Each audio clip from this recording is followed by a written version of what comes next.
Good evening. I want to thank Allison Schabel and Dr. Jeff Williams for inviting me to be part of this at-home beekeeping series. Tonight's topic is basically how to get started in beekeeping and how to stay in beekeeping.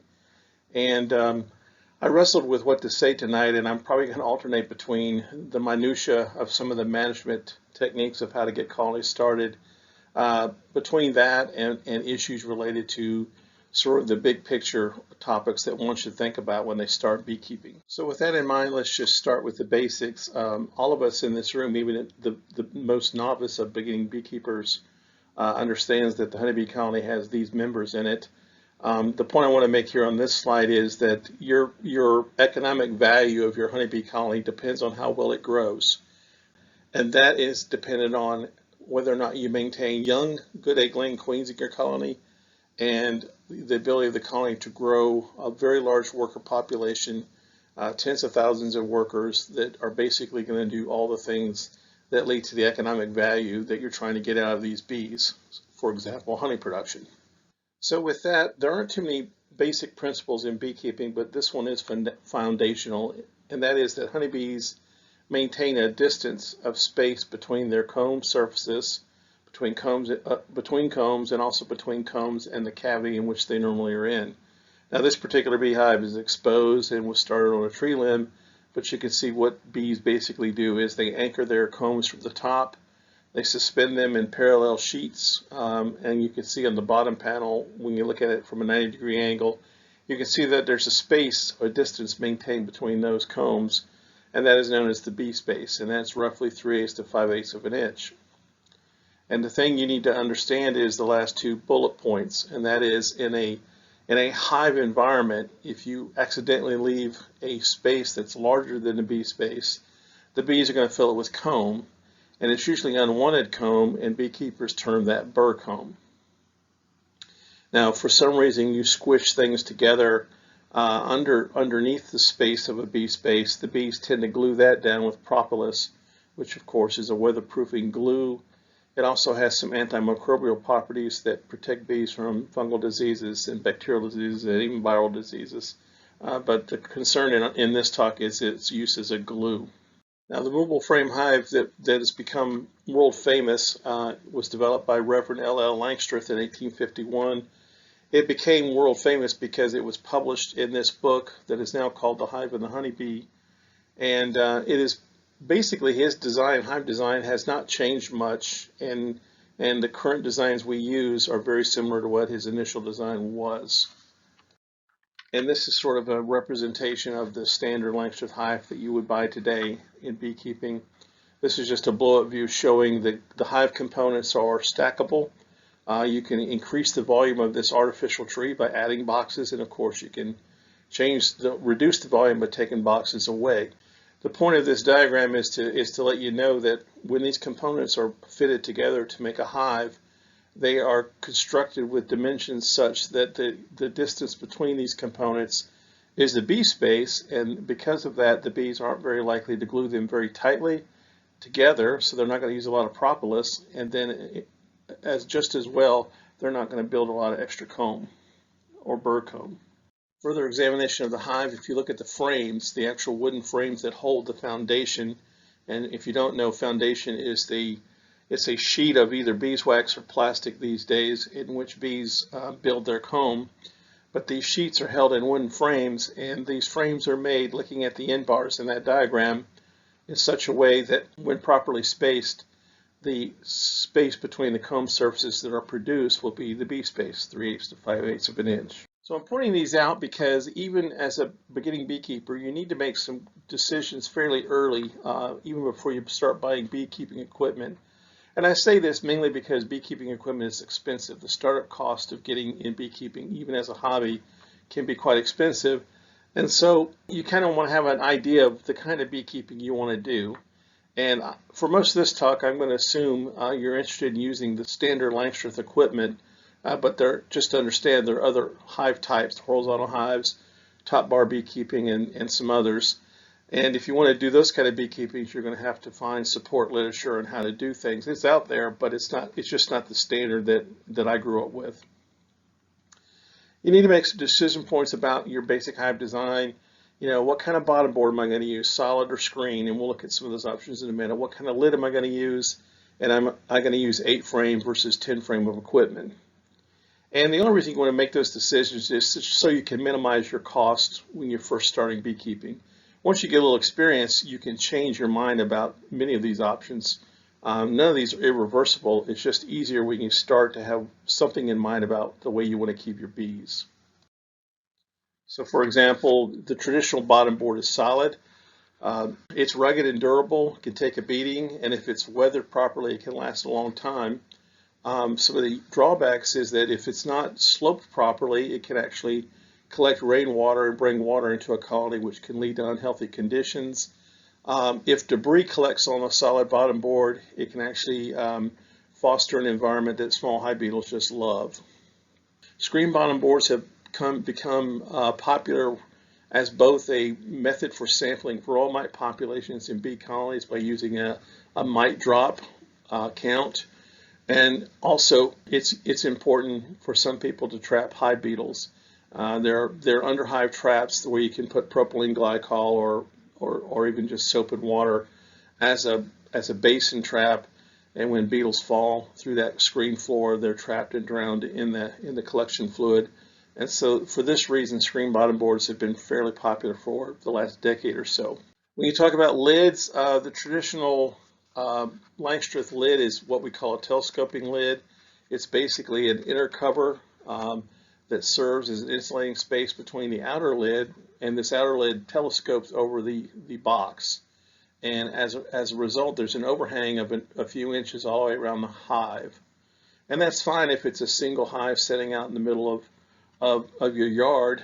But when you're trying to load bees on trucks, especially in like commercial migratory pollination service, that kind of lid prevents you from cinching the colonies up close to one another and securing a load. And that's why this migratory lid, if you look at it, it has only overhang in the front and back of the hive. And the sides of the hive, there's no overhang. The lid is flush with the side of the hive. And that's so that the next hive can be squished up against it pretty tight, and the whole load can be bound and prevented from wobbling as the truck moves down the road.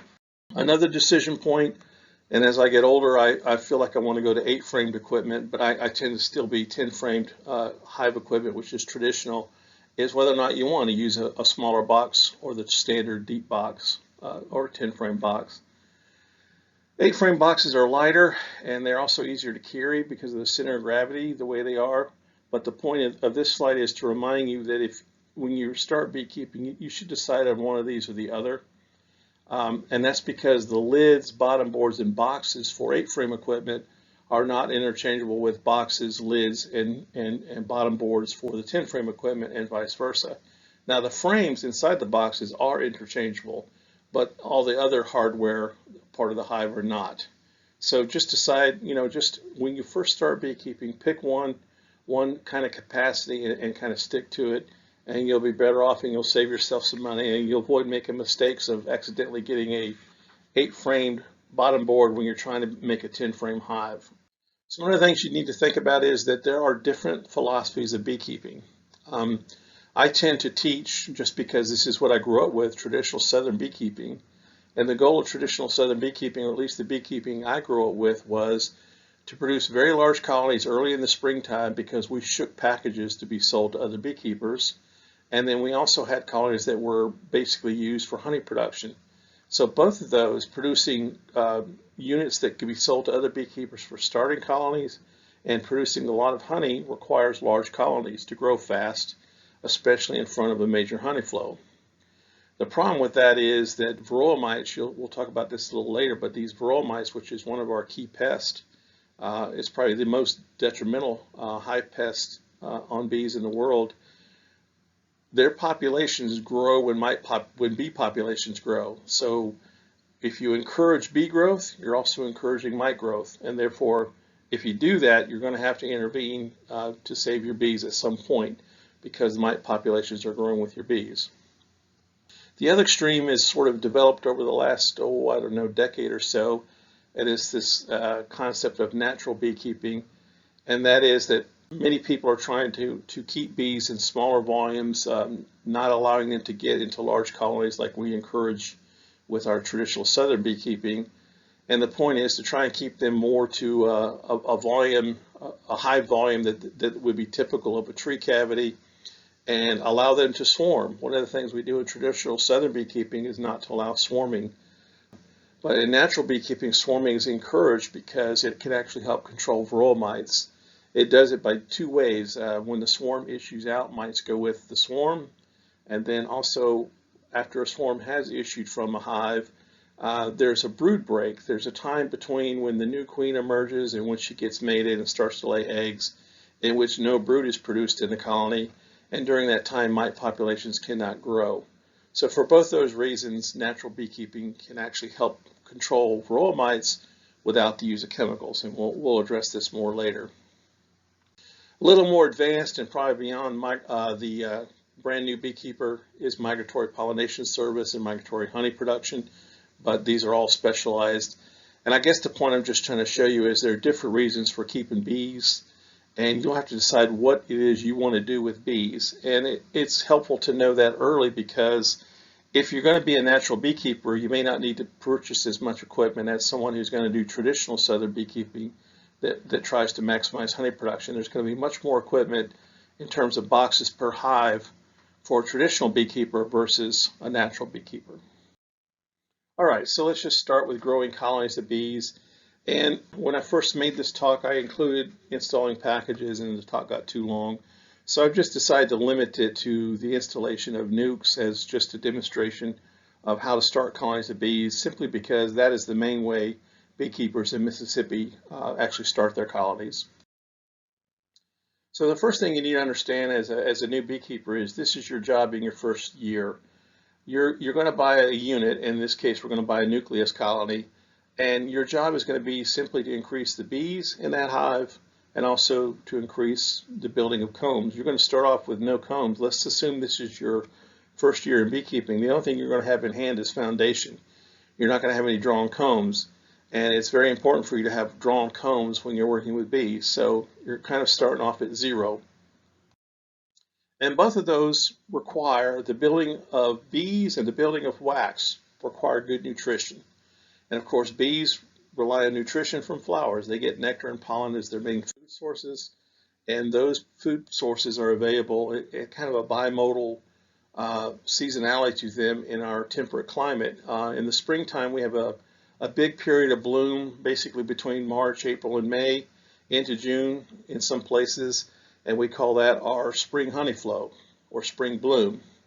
And then we often have a secondary autumn bloom or fall flow, sometimes end of August to the end of October, depending on where you live. Of course, the spring flow is much more intense than the fall flow, and so in general, most of your comb is going to be produced from the spring flow. So again, bees are collecting two types of food from flowers. They're getting nectar, which of course is mostly converted into honey, which is their high carbohydrate food. And then of course they're collecting pollen, and pollen has these other nutrients here, the amino acids, the fatty acids, the sterols, minerals, and vitamins that are really essential to their diet. And it's really important to understand that to raise brood, to make baby bees and feed bee larvae, you've got to have these nutrients coming in from fresh pollen. Basically, without fresh pollen coming in or some source of protein, honeybees cannot raise brood and a colony cannot grow. And that's why bee growth is so explosive in the springtime when food is really good. Just to emphasize the point, this is photographs of glands from the heads of nurse bees from Zachary Wong at Michigan State. And it just shows how the brood food glands are highly developed, and what they do is they take nutrients from the blood of nurse bees who have digested pollen, and they resynthesize those nutrients into brood food or the jellies that are fed to bee larvae. And this just shows you the active glands in the head of a nurse bee. Here's a good sign of colony nutrition. When you see a nice full cap brood pattern like that, the brown cappings are cap pupae, and you've got that rainbow strip of pollen above the brood nest, and you can see nectar being stored in the corners of this comb out of the brood nest. You can tell the bees are on a pretty good honey flow that's starting, and they've got good nutrition coming into the colony. and this is an excellent time for honeybees to grow. And of course, if you're going to be doing beekeeping manipulations, it's also good for growing your new colony of bees into a bigger colony because the nutrition is good for supporting that growth. Just to remind you, beeswax comes from glands that are on the ventral surface of bees. It's on their belly. And these glands, it takes hours to secrete these wax scales. And basically what bees do is they take sugar, honey in their diet, and they convert it into wax biosynthetically in their bodies and secrete the wax out, and then they mold it with their mouth to build the combs. And so honey is actually converted. It's 8 to 9 pounds of honey to make 1 pound of wax. Honey is actually converted into wax. And then the secondary thing to understand is that incoming nectar, huge amounts of nectar coming into a colony, actually drives the need for a new colony of bees to make comb, especially if they have no comb. If they only have foundation, they don't have a place to store the incoming surplus nectar that they're going to turn into honey. So they've got to build comb rapidly to accommodate that storage. And so those are the two driving forces that a good spring honey flow helps you when trying to start growing bees. This just shows you plastic foundation. I'm not going to dwell a lot on foundation. Oftentimes when you take a beginning beekeeping course, they spend quite a bit of time on talking about different kinds of foundation. I've gone to all plastic, and that's what this is just shown here. Plastic foundation with a wooden frame. And you can see where the bees are starting to build comb on that wax foundation. And you can also see pollen being stored on that comb. And this just shows you a nice drawn comb. It's probably about 3 years old, and it shows you how basically straight the combs can be when you use plastic foundation. There's no warping, and that's why I like the plastic. And that's the point. These combs are probably a beekeeper's most valuable tool. Once they're made, you want to protect them. When they're not being used, they're going to be stored, and they've got to be protected from pests during storage. But they're a very important and expensive tool for a beekeeper. So that's why one of the reasons you want to work hard to get a lot of comb made in your first year. Just a reminder, we mentioned the bee space earlier, and that if you accidentally did something wrong with spacing in a colony, you would get burr comb. In this case, what happened is this beekeeper I know, she went out to a bee yard to super some bees during a honey flow, and on one of the colonies she brought a box, but she forgot to put the foundation frames inside. So what she decided to do is put the empty box on top of the colony, put the inner cover on, put the lid on, and then she said, I'll just come back the next day and give them the frames. Well, she didn't get back until 3 days later, and this is the comb they made in those 3 days. And she's very lucky. When we pulled this inner cover off, the queen was actually, you can see we actually tore some of the comb. There was a big full comb in the center of this thing, and we tore part of that comb when we took this out, and the queen was laying eggs and producing brood on that comb, and we didn't kill her, and we were very lucky we didn't. And so this is what we mean by burr comb. You want to always maintain proper spacing and proper assemblage of your hives, otherwise you're going to get problems like this. All right, so to start off talking about installing a nuke, I'm just going to show you how I'm going to represent a nuke in this diagrams, in the next few diagrams. Most people in Mississippi are selling 5-frame deep nukes in these plasticized boxes, and they have 5 frames of comb with all stages of brood and food and about 3 pounds of bees. And I'm numbering the combs 1 through 5 in this box. And then many textbooks suggest you install them like this into 10-frame equipment. I tend to use 10-frame equipment. I tend to be standard, old standard all the way. And the idea here is you put the 5 frames in the center of this new deep body, and then you put foundation. The beige colored bars are foundation, and then the gray bar is a feeder. It's a division board feeder.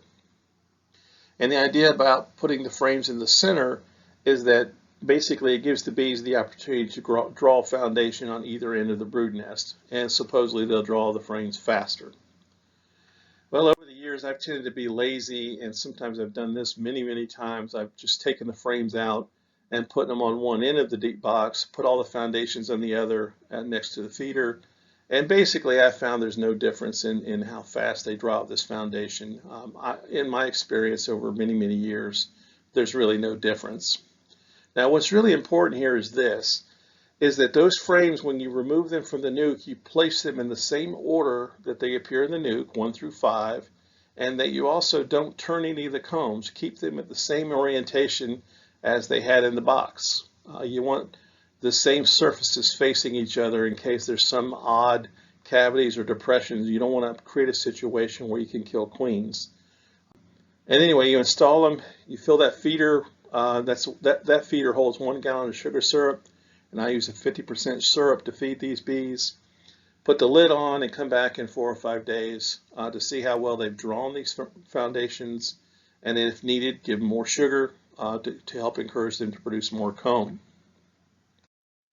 All right, again, I use 50% sucrose solution for spring feeding and feeding a nuke to make them grow like that. In terms of feeding, I discourage the use of entrance feeders for 2 reasons. Number 1, having the food with syrup close to the entrance can actually cause robbing. It can cause stronger colonies that smell that food to come to your colony, especially if for some reason the nectar flow on a cold morning, for example, is not yet going. The strong colony may want to get some food, and they will start attacking your weak colony, and they'll rob it out and kill it. So that's one reason I don't like it. And the other reason is if you're feeding in a cool springtime and you've got your sugar syrup in a jar like that, the bees can't access it when it gets cold. They cluster near the center of the nest, and that draws them away from the syrup. So it's better to have syrup either dripping down from above in a gravity feeder, or in some kind of internal feeder like a division board feeder like this, which is what I use, or a top feeder, which I'm not even going to show. The point is, I like to have the feeder inside the colony. I do like these division board feeders. This is not the one I use. I use those that have anti-drowning devices for the bees. This one does not. But the point is, you add the sugar syrup inside the colony next to the foundation. You put the lid on, and that helps prevent robbing because the syrup is contained in the hive.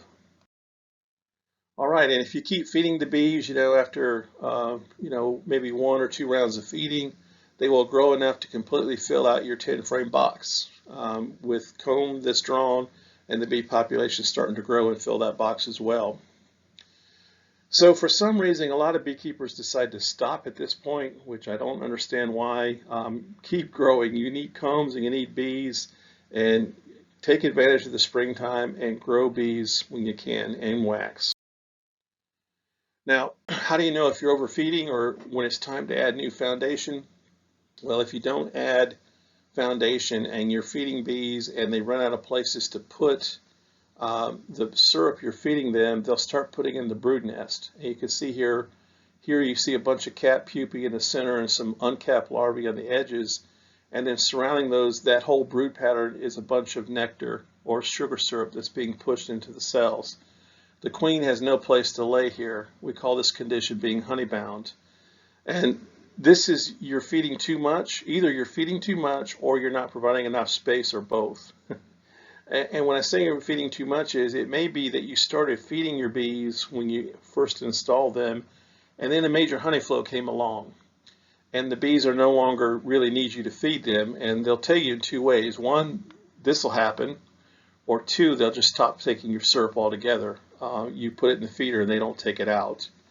But in any case, in this case, you actually need to provide more space. So let's say you installed your nuke, you put in a feeder a gallon of syrup, and you came back 5 days later, and those 3 frames of foundation were completely drawn into 3 wax combs, and now I've shown them as dark green.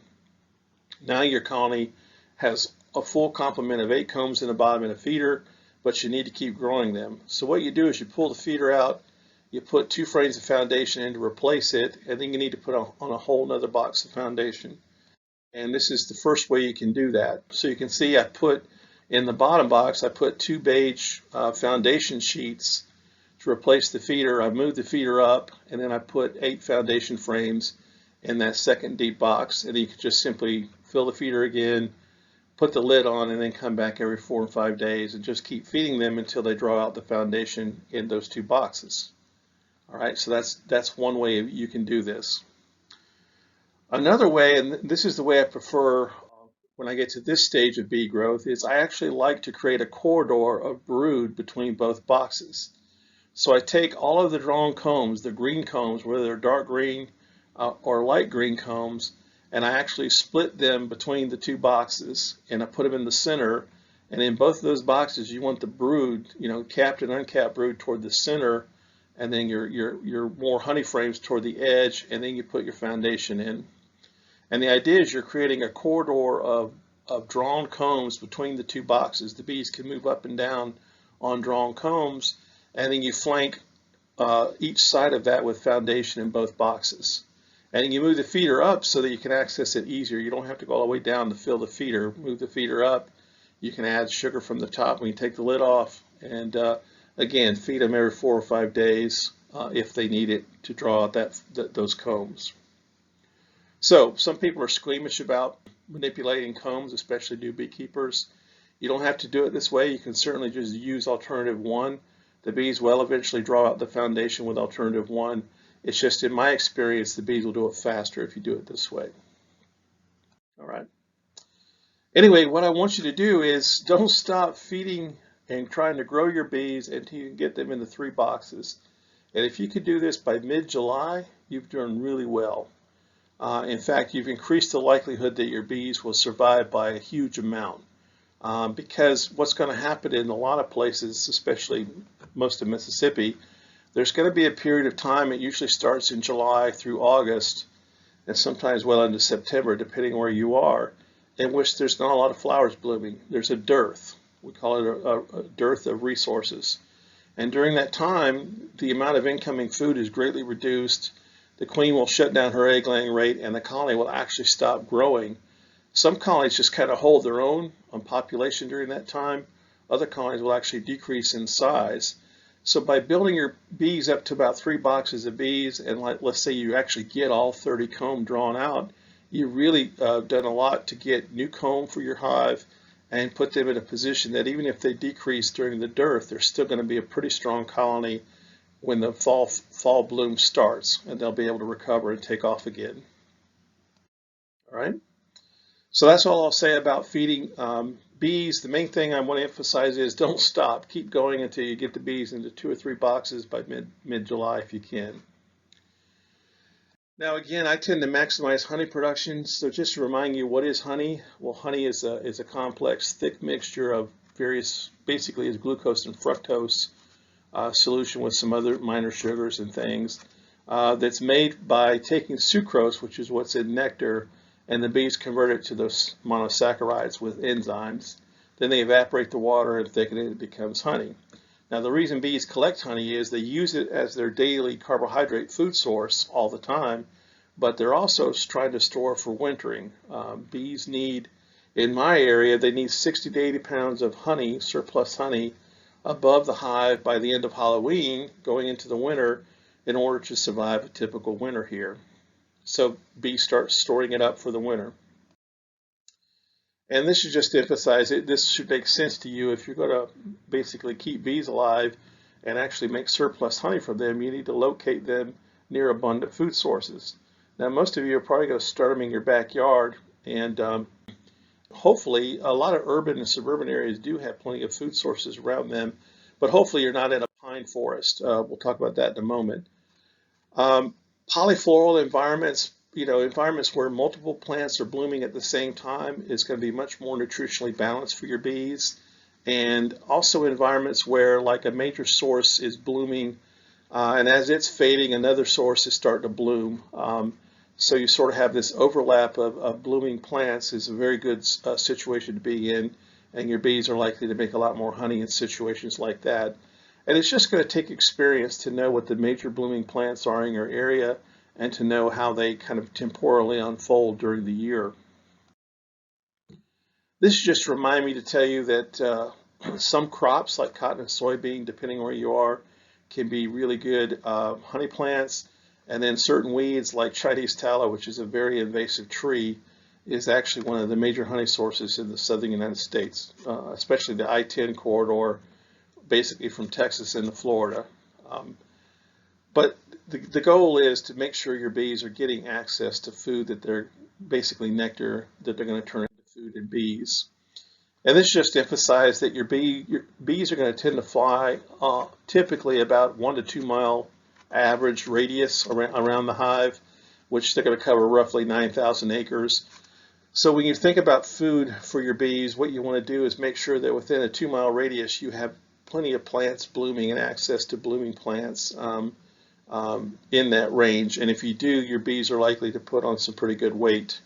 The further they have to fly, the less likely they're going to be able to store honey. You can see that the further bees get away from a food source, like look at 3 miles, the amount of stored honey actually starts to drop considerably.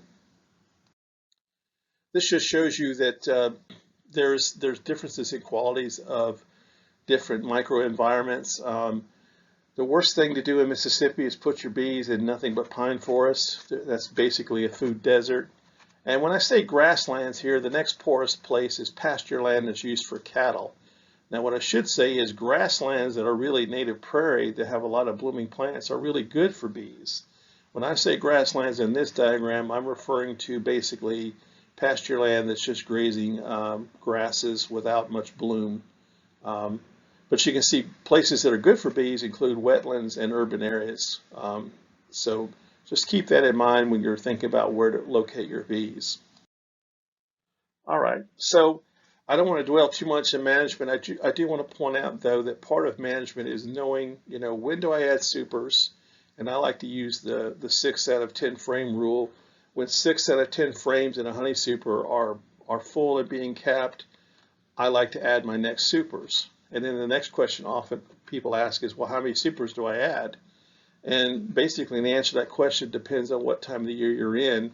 And when I first made this talk, I showed different scenarios. I'm just going to show one to save time. But let's say you're here before peak bloom. And I know that in my location before peak bloom, I know that the spring bloom here is going to be intense. It's going to be an intense 7 to 10 days, maybe 12-day bloom. And I'm going to put on a lot of weight.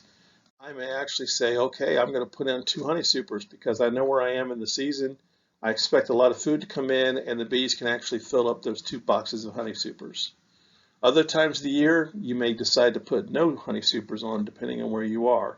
And again, I don't want to spend a whole lot of time on that, but this is one of the things you're going to have to learn as a new beekeeper is you're going to have to experience the seasonality of your blooming plants to know what to expect and what you can get away with in terms of giving your bees places to put their honey. So with that, the other thing I like to tell new beekeepers you got to think about is you got to think about everything when you start beekeeping. We tend to concentrate on the personal protective equipment, the veils and the smoker and the hive tool, and then the hive equipment itself. But we also need to remind you that you're going to have to harvest this honey somehow. And so there are these special devices like bee escape boards that serve to get bees out of your honey supers. I won't talk about them, how they work now. Basically, they're one-way doors you can put above between a honey super and the brood nest, and the bees leave the honey super and can't come back up. And then you can take the honey off, load it on a truck, or take it to your place of extraction. When you get a lot of colonies, you may want to move to a chemical repellent where you actually drive the bees out using odors. Some use oil of almond. You also, once you get the honeycombs back to where you're going to extract them, you got to get the wax off of the combs. The bees seal ripe honey with wax on both sides of a frame, and a very crude traditional way is to use a heated knife and to basically take off that wax capping. You collect that and you actually can process the wax after it's drained. And then once both sides of this comb have been uncapped, either uncapped or some people use rollers and scratchers to take the cappings off, you're going to centrifuge it somehow. This is a hand crank centrifuge. You're going to sling the honey out. And the idea is you're going to sling the honey out and then you can reuse the comb. You give the comb back to bees and they can use it again. And then there are motorized extractors. There's a small electric one in the top that the students in a class I taught are holding because it's wobbling off the table as it turns. And then there are, of course, bigger radial extractors. And commercial beekeepers have really incredible, Cowan extractors that cost $85,000 that can really process a lot of frames quickly. But this just shows you have to have some way to get the honey out of your frames. And then you need some way of filtering or straining. Basically, you're trying to get bits of wax, pollen, some pollen, not all of it, and bee parts out of the honey and let it fill these bottling buckets if you want to bottle that way. I also encourage people when they can, because it's expensive, but a bottling tank is very handy because it allows you to heat the honey and kill yeast that cause fermentation. And then once it's settled, you can produce a nice product that can be bottled and sold. So you can see the expenses go up real quick. And then again, you're collecting all these wax cappings, and you might as well process the wax. You can get, it depends on the market, but you can get a lot of value from your beeswax. You can render the wax itself to make beekeeping foundation, or some people convert it to cosmetics and soaps and sell them that way. But the point is, of all that whole series was to show you, you need a lot of equipment even as a hobbyist if you're going to harvest your honey. So your expenses aren't just personal protective equipment and hive equipment. You also need things to process your honey. All right, so I know this talk is only supposed to be an hour, so there's other beekeeping management skills I want to emphasize, but I can't go into detail with any of them, but I think they're things you need to keep in mind. So the first one is swarm management. Now, as a traditional southern beekeeper, I want to prevent swarming because inevitably swarming happens at the key time when I'm trying to make most of my honey. When a swarm leaves, 60% of the bees leave with the queen, and then they, of course, leave behind the new queen's cells to be produced. But the key point is you lose, more than half of your foraging force are lost when you lose a swarm. And here are the conditions that lead to swarming. Great nutrition. Honey coming in so fast it's plugging up the brood nest. Lots of pollen, crowded colonies. Those are the triggers for swarming. Here's one way you know they're wanting to swarm. They start building swarm cells at the bottom of the brood frames. That's a sure indication this colony is going to go. And like I said, if you lose these bees at a key time, you're going to lose a lot of honey production. That's if you do traditional beekeeping. The difference is some people don't want to do traditional beekeeping. They want to do that natural beekeeping, and they want to encourage swarming. So it depends on what you want to do. I tend to be like this. I want to prevent swarming. And again, I can't give you all the details, but there are different strategies for trying to prevent swarming. And one of those is sort of to equalize your colonies at the beginning of the season. Another strategy is simply to split some bees off your colonies as they're getting a little too strong in front of a honey flow, to kind of slow down their growth a little bit, but not too much. And then trying to figure out ways to add space or super to receive honey, and providing space for the queen in the brood nest. These are all techniques for trying to prevent swarming.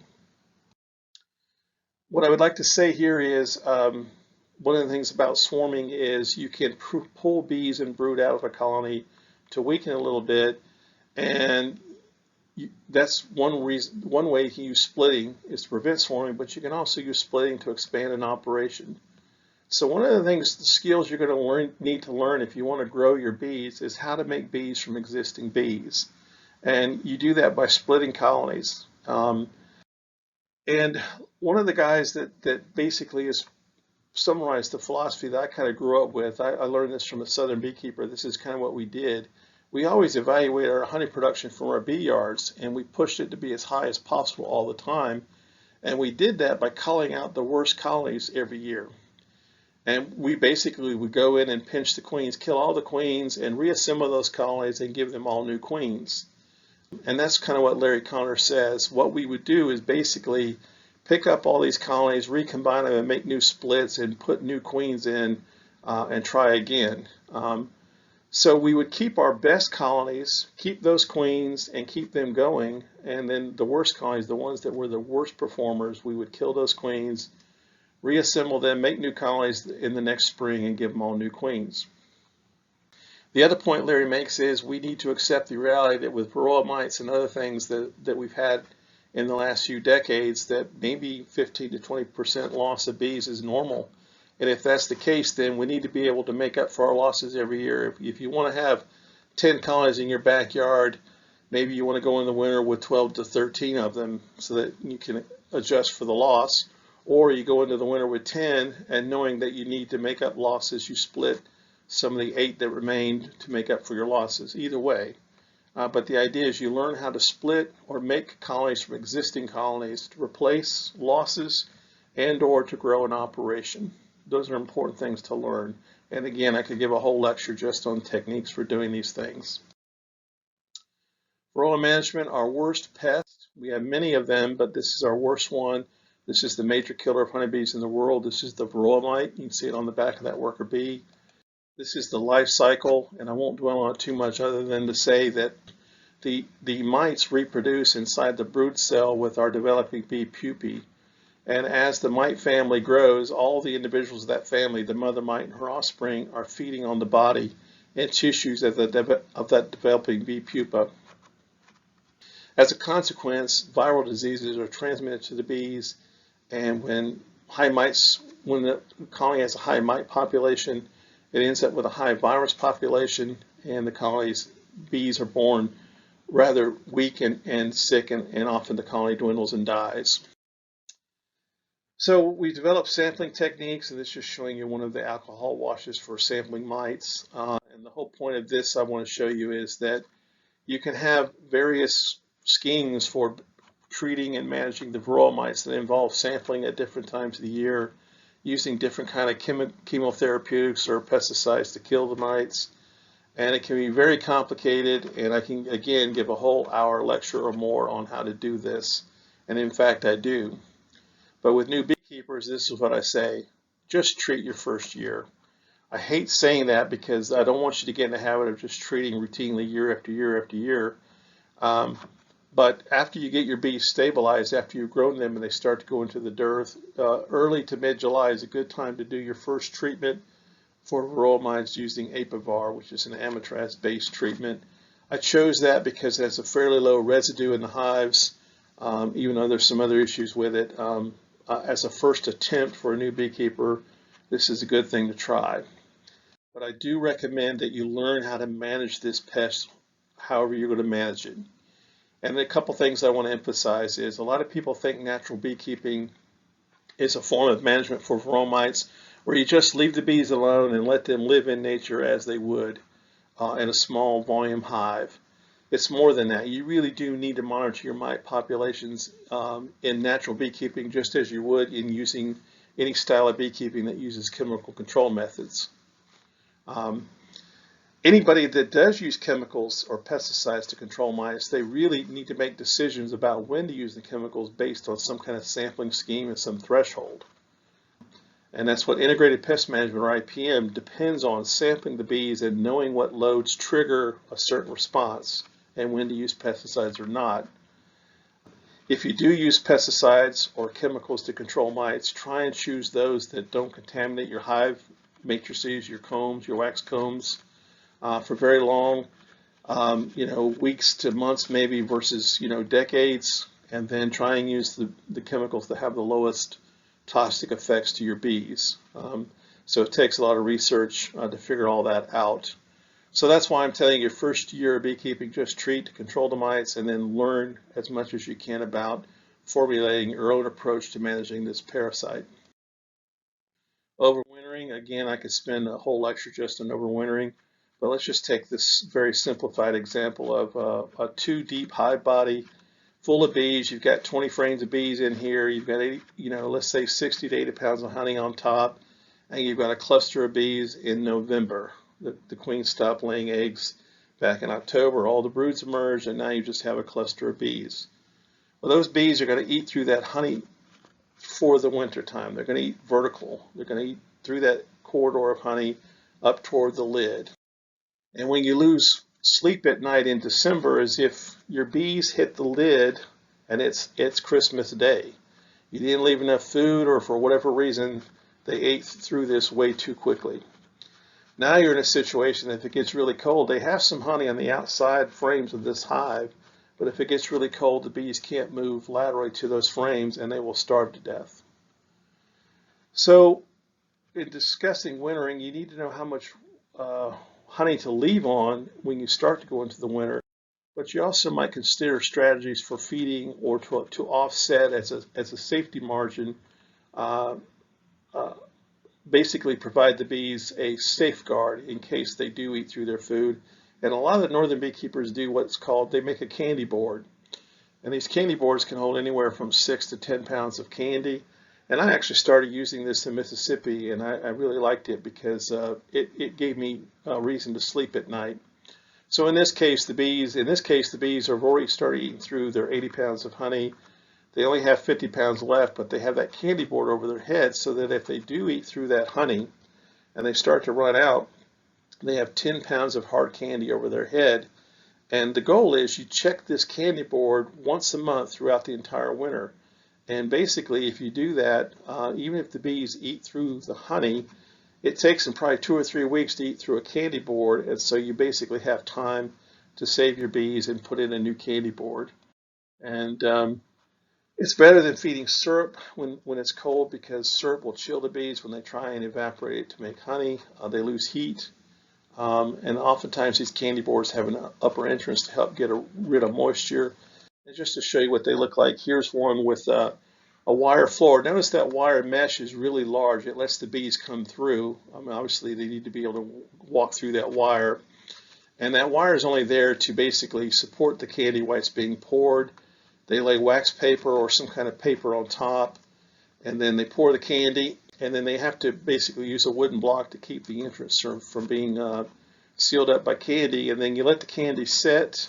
And I won't give you the recipe for making candy. It's on the internet. This is hard candy, not fondant. They pour the candy in, it sets up hard, and now you've got 10 pounds of emergency ration that they keep above the hive. I do highly recommend it even in the South. It will buy you lots of sleep at night. You don't have to worry about it. So that just gives you an idea that there are issues about surviving the winter, and the thing you should take home is that there are things you can do if you're not going to survive the winter well. You can actually intervene and save your bees. Some other things that we've already kind of alluded to, that some beekeepers choose to be chemical free. They don't want to use pesticides or chemicals in their hives to control pests like varroa mites or small hive beetles, and instead they choose cultural methods or mechanical techniques to try and control these pests. So we've alluded to that already, but something we almost always forget to tell new beekeepers is that you've got to figure out how you're going to protect your combs, this precious commodity that you made, that you took, all springtime long to make extra combs for your bees. During the wintertime, the bees don't need all the combs, so you have to take some of them off the hives, and you need to store them, because there are creatures like the greater wax moth, the lesser wax moth, and small hive beetles that will actually eat through your combs and destroy them. So you have to learn how to store and protect your combs, and again, we could spend quite a bit of time talking about that, but I just want to make sure you understand that this is something you need to look into. And then what I want to finish with is this desire to scale up from a hobby to a business. And I don't have a lot of pearls of wisdom here. I just want to give you an example of some very disciplined people that I know that transition from a hobby into a business. And the best advice is just basically start small and grow slowly. I've seen a lot of people that get excited about beekeeping after keeping about a handful of colonies, and then they go out and buy a couple hundred hives the next year. They just flop. They go under because they're just not used to managing bees on a large scale, and they don't know how to do it in a cost-effective way. So the goal is to start growing slowly and incrementally and learning how to basically keep your costs down, and while at the same time increasing your profitability. It just takes discipline and patience. And I think the last bullet points is most important as a new beekeeper. You've arrived as a beekeeper when you can make your own queens, make your new colonies from existing ones, you can make splits and make all new colonies, and when you are able to generate income from several sources from your bees. You can sell honey, you can sell wax, you can sell pollination service, you can sell the bees themselves. Let's say you get to making nukes. That's when you know you're doing things well enough to basically start making an income from beekeeping. And a good example I like to give of this is my friends Kenneth and Johnny Thompson. Kenneth is retired now. He's the father, and Johnny is sort of working alone with I think one of his sons is still helping him. When I met these men, they were poultry farmers primarily. They had 8 poultry houses, and they had a few hundred head of cattle. still have cattle, but they've greatly reduced the number of cattle, and they've cut the poultry houses into half. And what's happened is they started beekeeping when Mr. Kenneth retired. He started keeping bees as a hobby. And his son Johnny made him mad one day and said, "Daddy, you once told me we never do anything on this farm unless it made some money." And he was basically accusing his father of being lazy and just playing with bees and not being worth anything. But it made him mad enough that he said, "Okay, we're going to turn it into a business." And they just slowly over time, it's been over, I think it's more like 13 or 14 years now since I made this slide. And they're now up to 1,000 colonies. And what I like about it is they really grew slowly. You know, the first year or so, maybe they only added 50 new colonies in the next year. And then they got to a point where they're adding a couple hundred colonies into a year, 150 to 200 colonies at the end of a year as they wanted to grow. And I think Johnny, because he sort of works by himself and he still has poultry and cattle, has decided that 1,000 colonies is about where it's good enough for him. What he tells me is now that their beekeeping is the most profitable part of their farming. They've learned 65% of their income comes from beekeeping, even though they still have poultry and cattle, and they get a higher profit for their input from their beekeeping than they do from the other two ventures. So that's what I mean by being disciplined and understanding what they're doing. They also make a point of never selling their honey wholesale. They always go for the highest price they can get retail. And even though it's a lot more work, they have to do a lot more peddling themselves to find the markets. They prefer to do that and get the highest price they can for their honey. And this is how they make their living with bees. They sell honey retail, they sell queen bees, and then they sell starter nukes. And that's how they make most of their income from beekeeping. Just so you know, Mississippi is, we're not one of the biggest beekeeping states in the United States by any means. And so most beekeepers here sell honey as their predominant income. Others sell queens and nukes as the secondary source of income in the springtime. And then we have a very few commercial beekeepers that take some bees to pollinate crops like almonds. But for the most part, it's honeys, queens, and nukes that is where people make their money in Mississippi. The best beekeepers know these things. They understand that keeping bees is a seasonal activity. It's tied to the bloom. And so the best beekeepers start understanding what plants are supporting their bees, when those plants are blooming and available, and they basically direct their management accordingly. The best beekeepers find a way to control varroa mites. Whether you're going to use pesticides or not, you've got to control the mites, and you've got to know you're controlling the mites. You need to sample your bees and know what's going on at all times. Again, the best beekeepers replace losses. They understand that losing bees is part of the annual cycle. You're going to lose a certain percentage of hives, and they know how to replace those. And even beyond that, they know how to split colonies and grow their own numbers of colonies when they want to. But they usually do it in a controlled, slow way. And of course, I didn't even talk about queen rearing, but to be a good beekeeper, you've got to basically raise good quality queens and get them mated well. And hopefully you're also selecting for reasonably good genetics. If you're going to get into raising queens, you might as well do a little bit of selection as well. And so the best beekeepers figure all this out. It takes often decades to figure it all out and get a pattern of behavior down, but the best beekeepers are the ones that do all of these things really well, and they've learned over time to do it. And I hope this has been useful. I know I didn't dwell too much on any one topic, but I just want to give an overview of the way you ought to be thinking about beekeeping, even as a hobby. You should understand you're going to lose bees as a hobby. And so that's why we encourage beekeepers, even as a hobby, to keep more than one colony. And the idea is, hopefully, even as a hobbyist, you get to a point where you can make up for your own losses by, raising a few queens, making splits, and making your own colonies.